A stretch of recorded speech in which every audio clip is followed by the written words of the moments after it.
Hai, balik lagi dengan gue Babita Buasela di Ekonom Pemalas. Kali ini gue mau bahas 3 hal yang lu sulit dan gue juga dilakukan ketika lu berinvestasi.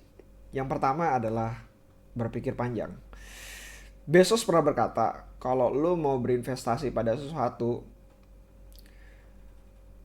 lu harus berpikir dengan jangka waktu yang lebih lama dibanding kompetitor lo. Jadi dia bilang, gua willing, Bezos maksudnya, untuk berinvestasi pada sesuatu yang mungkin 5 tahun tidak menghasilkan apa-apa, tapi 5 tahun kemudian itu akan menghasilkan sesuatu yang besar sekali. Kenapa? Karena kalau misalkan lu berpikir 5 tahun ke depan, lu punya competitive edge yang bener-bener tinggi banget dibanding kalau misalkan lu cuma sekedar menaklukkan pada pasar masa kini.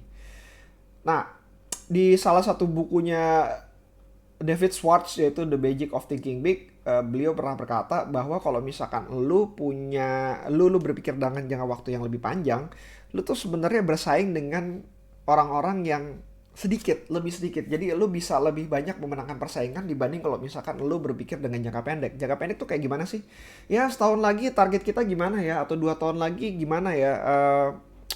Harga komoditi besok ke arah mana ya dan segala macam. Jadi kayak dia hanya berpikir bahwa dengan jangka pendek dia bisa menghasilkan keuntungan dan nggak tahu harus bagaimana berikutnya. Sedangkan kalau misalkan kita ngelihat ketika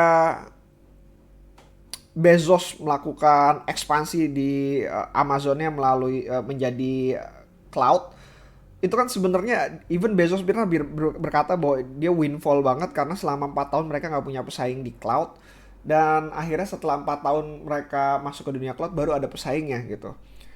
Eh, tapi untuk masuk ke dunia cloud tersebut dia bettingnya 5 tahun yang sebelumnya, di mana itu kan sebenarnya adalah server dari Amazon yang benar-benar digunakan sehingga langsung diekspansikan untuk dipergunakan untuk retail.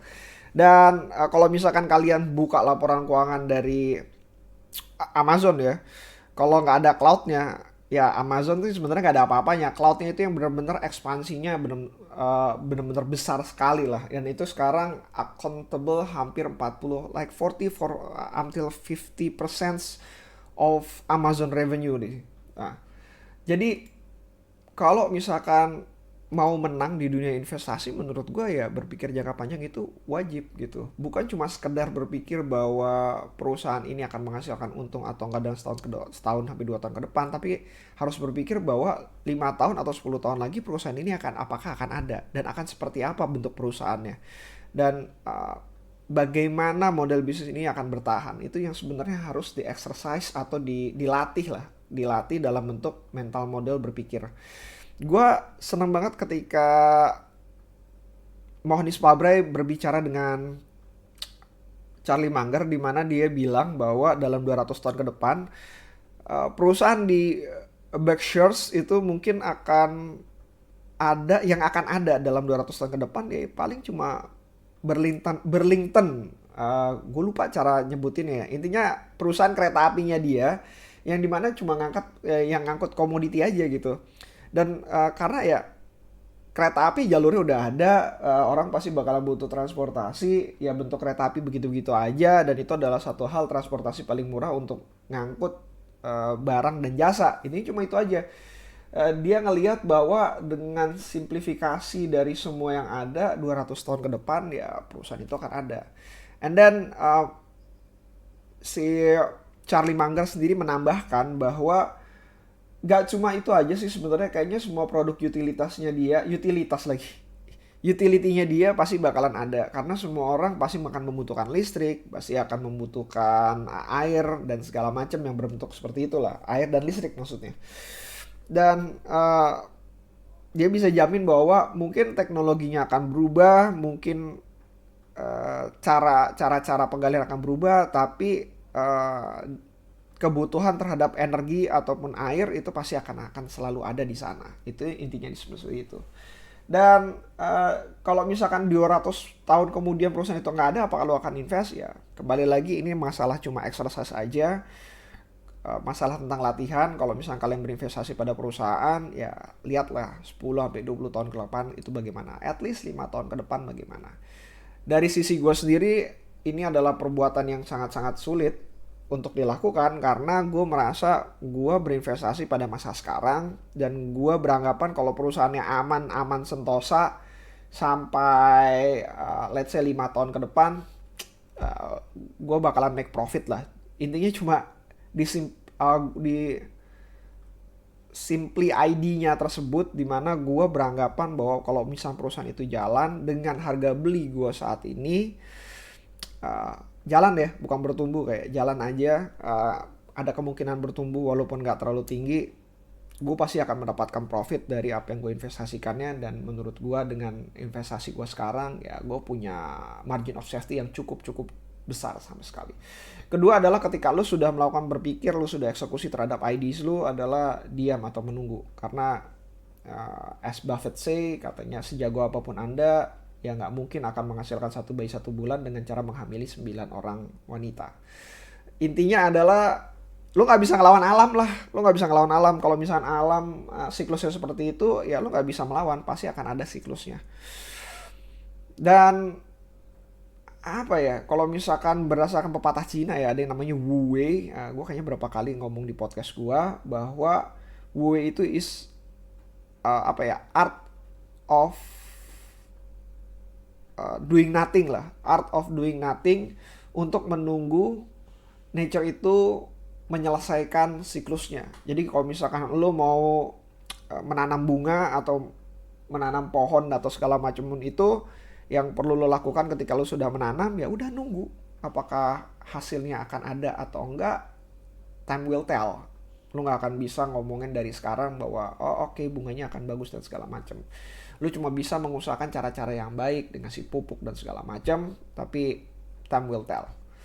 Intinya lo nggak akan bisa melawan nature, itu yang pertama. Kalau misalkan kata Elon Musk, dia bilang you cannot fight physics, fisika. Jadi kalau misalkan berbisnis, menurut dia adalah kalau misalkan fisikanya seperti itu, ya udah dia bisnis dengan cara fisika yang seperti itu. You cannot fight physics. Kalau misalkan emang harus tabrakan ya harus tabrakan, kalau emang harus meledak ya meledak. Kalau misal ya intinya adalah pergunakan bagaimana caranya untuk tidak melawan hukum fisika dan hukum alam. Intinya cuma di situ. Diam dan menunggu ini adalah perbuatan yang sulit. Even Mohnish Pabrai pun bilang katanya, gue butuh cari kegiatan lain di luar investasi selain membaca buku dan lain-lain sebagainya, mungkin ngajar, mungkin hobi lainnya, hanya untuk menunggu investasi gue menghasilkan. Karena yang sudah dilakukan ya sudah dilakukan. Yang ketiga adalah konsisten. Konsisten untuk berpikir jangka panjang, konsisten untuk diam dan menunggu. Konsisten itu adalah perbuatan yang benar-benar sulit sekali, di mana lu dalam waktu menunggu tersebut, lu akan menemukan banyak opportunity, dan lu emang harus diam. Lu harus diam tanpa lu harus pindah dari opportunity satu ke tempat yang lain, karena lu tahu bahwa opportunity tersebut mungkin gak lebih baik dibanding opportunity sebelumnya. Lo konsisten juga untuk mempelajari hal-hal baru, karena tanpa mempelajari hal-hal baru, lo gak akan bisa menemukan competitive edge lo sendiri. Lo harus konsisten untuk mengecek berkala. Dalam hal ini bukan harian, tapi ya let's say kayak 3 months, 6 months, atau years dari investasi portofolio lo, untuk melihat apakah sesuai dengan track record, sesuai dengan apa yang lo ekspektasikan, ataupun investasi lo sudah keluar dari track yang lo harapkan. Konsisten untuk melakukan cut loss ketika segala sesuatu sudah tidak under your apa sih namanya, nggak nggak sesuai dengan harapan yang lo lakukan, dan lo ngerasa bahwa ada banyak investasi lain yang lebih bagus dibanding investasi lo saat ini. Dan konsisten juga untuk take profit ketika take profit itu memang benar-benar dibutuhkan. In the end, itu adalah perbuatan yang sulit. Apalagi ketika konsisten itu dilakukan bukan dalam hal yang kondisi berkala, dimana dalam hal ini gue bener-bener gak konsisten mengerjakan model gue, dimana dalam bentuk model cut loss ataupun yang lainnya, karena ya dia gak berkala hadir. Dia hadir ketika emang harus hadir, dan ketika untuk melakukan eksekusi tersebut, jiwa gua itu belum terlatih, dan itu adalah perbuatan yang jauh lebih sulit dibanding lu cuma sekedar latihan misalkan olahraga di mana lu bisa hadir tiap hari, lu bisa ngelihat progresnya, lu bisa ngelihat perkembangannya. Tapi di dunia investasi nggak seperti itu. So that's it, tiga hal tersebut: berpikir jangka panjang, diam dan menunggu, serta konsisten. Kalau ada pertanyaan bisa datang ke Instagram gue, DM aja @bayutabusala, atau kalau misalkan mau lebih panjang pertanyaannya di bayutabusala@gmail.com. See you again next time. Bye.